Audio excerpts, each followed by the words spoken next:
नमस्कार, मी doctor Anand Deshpande, cataract and refractive surgeon, Deshpande eye hospital and laser centre, Kothrud. आता उन्हाळ्याच्या सुट्ट्या लागलेल्या आहेत आणि लहान मुलं प्रचंड टीव्ही बघतायत, YouTube बघतायत. तर त्यांच्यासाठी परत मैदानी गेम चालू करा. जास्तीत जास्त प्रोटीन्स खायला द्या. गाजर, काकडी, मुळा, शेवग्याची शेंग, दूध आणि अंडी याचा वापर भरपूर होऊ द्या. व्हिटॅमिन ए पोटामध्ये गेल्यामुळे डोळे स्वस्थ राहतात, चांगले राहतात आणि जास्तीत जास्त मैदानी खेळ खेळल्यामुळे आपल्या डोळ्याची लेन्स वापरल्या जाते. लहान मुलांना चष्म्याचा नंबर लागण्याचा परिणाम कमी होतो.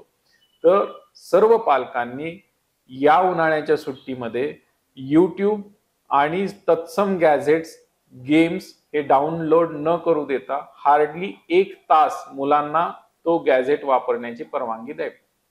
धन्यवाद.